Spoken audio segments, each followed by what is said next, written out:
My grandmother raised me, and you talked about your grandmother and the influence that she had in your life. Oh, yeah. Share that. Yeah, man. Shannon, my grandmothers lived across the street from each other. That's how my mom and dad met. Okay. My mom and dad were musicians. They both played snare drum. Okay.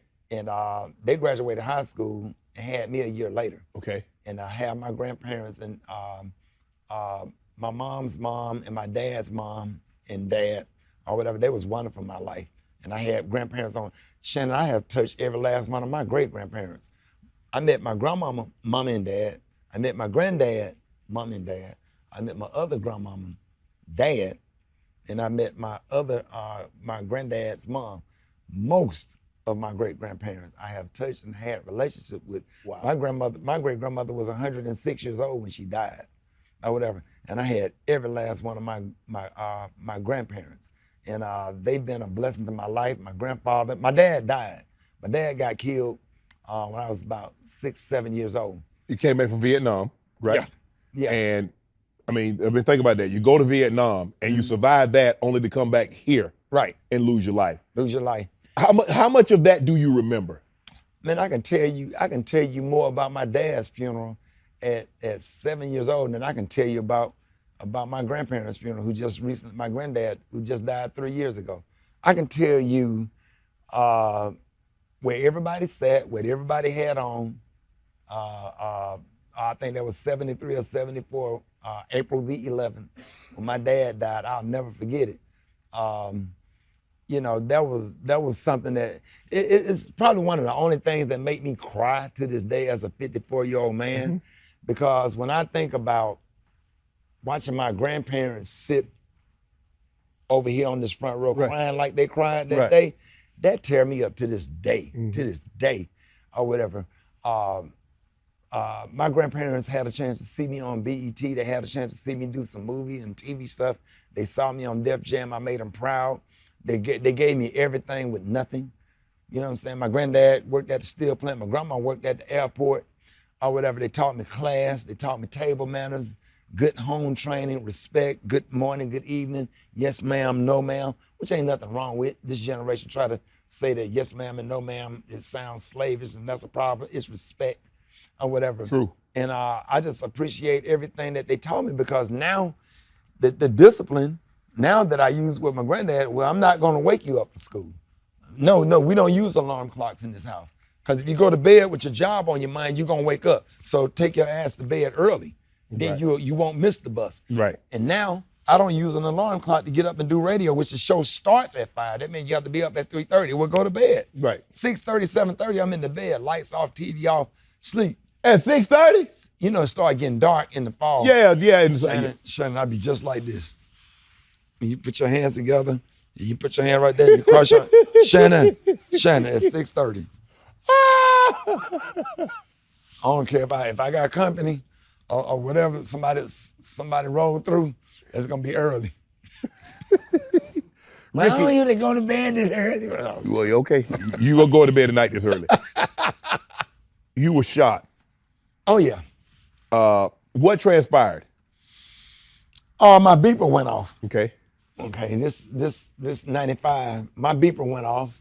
So I stopped at a payphone because somebody hit, I think, what is it, 411 with me? 911. 911, LOVE, when you turn it upside down or whatever. So I go to the payphone. No, 411 then. 411, Yeah. something like that, whatever. That's how you text back then. Yeah, well, I thought you see 911 meant an emergency. That's why you would pull over and call. No, but I think if you text shell or something like that, it means like love or something, whatever.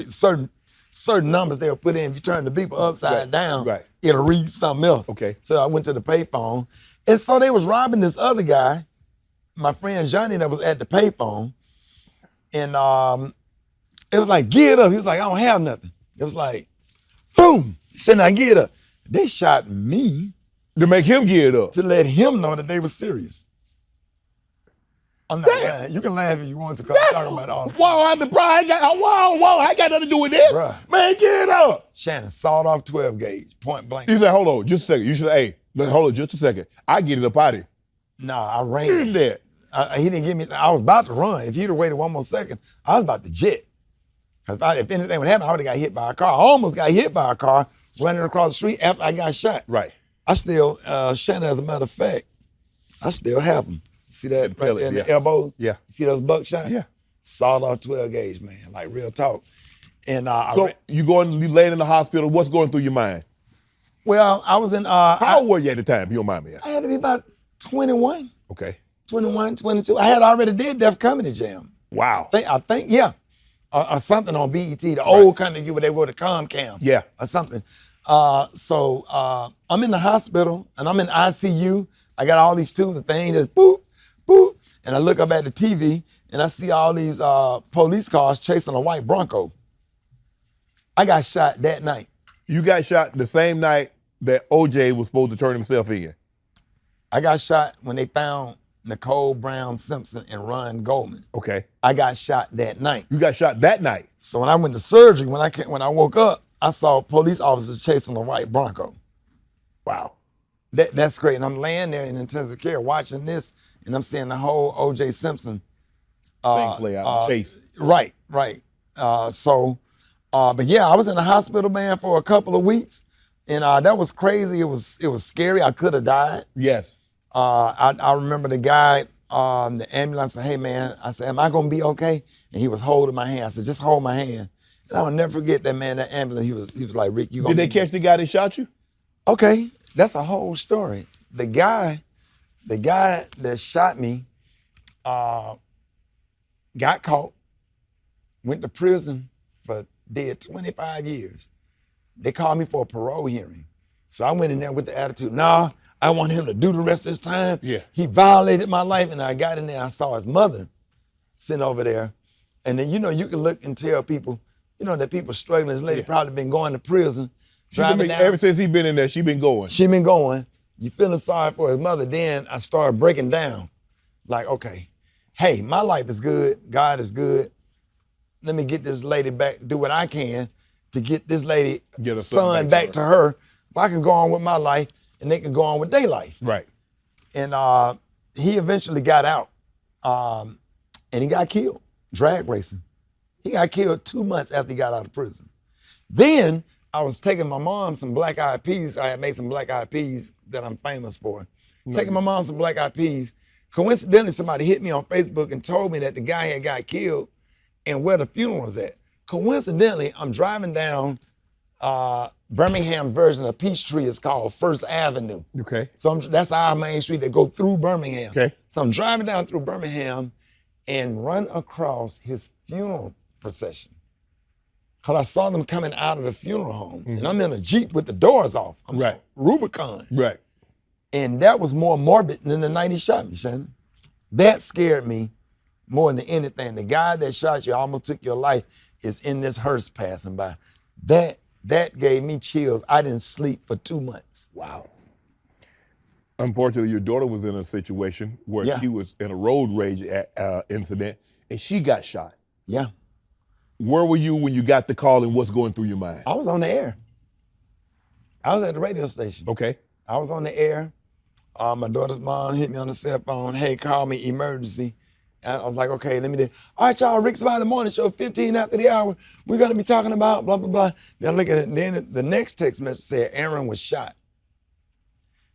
And so I just hit the phone to dial. What? She said, yeah, Aaron got shot. And I said, how my daughter get shot? My daughter's a straight A student. Right. My daughter attends Baylor University. Right. How my daughter get shot? She said she was at a red light and some guys on this side of her and this side of her started shooting back and forth, and she got hit twice.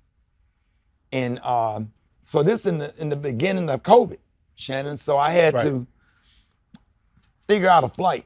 So I had to fly from Birmingham to Dallas DFW Airport. Right. Get in a car and drive from DFW Airport to Love Field Airport to get on Southwest Airline to fly to Houston, only to get to Houston and can't go in the hospital because it's COVID. Right. So that was trauma. It brought back all of my trauma. And to this day, I'm still in therapy because it brought back up all my old trauma from you getting shot. From me getting shot in 95. And that was trauma itself because your daughter got shot. Right. And Shannon, I was on the air a week and a half later. after she got out the hospital, because when she got out the hospital, people had sent food, turkey leg hut, the mayor, the city council, the police chief. It was a lot of flowers in the house, and it was that Saturday, so it felt like a repast. Yeah. The only difference is your daughter is sitting right here. Right. Or whatever. So I flew back to Dallas. I'm on the air, moving on. My daughter's okay. I'll never forget, I was talking over the intro, 50 Cent in the club, son. Don't, go. All right, y'all, Rickey Smiley morning show. Your daughter's been shot, and I lost it. I was laid out on the floor in the studio a week and a half later. They had to walk me out to my car. I couldn't even do the rest of the show. Like, it took that long for it to hit me that my daughter, I knew she had got shot, but it didn't hit me because I got to get my kids here. I got to get her parents here. I got to get my parents here. Right. We got to get to Houston. How do we get up to the room to see the daughter? I just went into action. Right. And I didn't process it. You didn't grieve properly. I didn't grieve properly. Yeah, that's how I be now. Yeah, that was crazy and that was scary. But she's a senior now at Baylor University, and she's scheduled to graduate in May. My son is scheduled to graduate in May also at the Alabama State University, which always beats Savannah State. No, they don't. Always. Don't do that. Always. Don't do that. Basketball. I know y'all wouldn't have beat them when I was there. I don't know what happened now, but all Shannon, I know. You wasn't the whole team. Did y'all beat Alabama State every year? We didn't play y'all. We played Alabama A&M. We played like. Did y'all beat them? No, we didn't. Okay, go on to the next question. That we didn't beat. Shannon, you couldn't catch the ball and throw the ball. But y'all couldn't do that. Did you play defense? I didn't. I played. Okay. I was a wide receiver. I was hell too. I was hell. Should have a conversation about gun violence because it's really bad and unsafe. We'll talk about it. Everywhere. Go ahead. Yeah, man, just being a gunshot victim, being a household of 5, and 2 of us are gunshot victims, Right. man, I am just really pro protecting yourself, man, because at this point, you can't do nothing about the guns because they won't change the laws. Right. But damn, Make sure you have one, huh? me and my kids are armed. Right. And we take tactical training and situational training. Right. So, But that's a Southern thing. I couldn't imagine. I mean, growing up in a household, we always had guns. Yeah. Guns were always loaded. There was never a situation in which the gun was not loaded. Right. Because my grandfather would say, what good is an unloaded gun if you need it's like, or having one and not having it on you in a holster. Yeah. So you just have to protect yourself because 30 years ago, let's think about 30 years. Yeah. That's when it got to a point where you can't say nothing to nobody's kid. You can't correct nobody, right? What do you have now? What do you have now? Look at what's going on now. Yeah. People in their 30s, a lot of the crimes, people in their 20s and 30s, you can't correct or say anything to anybody's kid. Yeah, we was growing up. Yeah. And they going. Any adult could correct you. Shannon, they doing everything now. It's unsafe now. When I perform, man, I got 2 uniformed police officers with me, and I just pay them out of my pocket or cash out them or pay them under the table or whatever. And because I'm scared. People getting shot backstage. People getting shot running up on stage.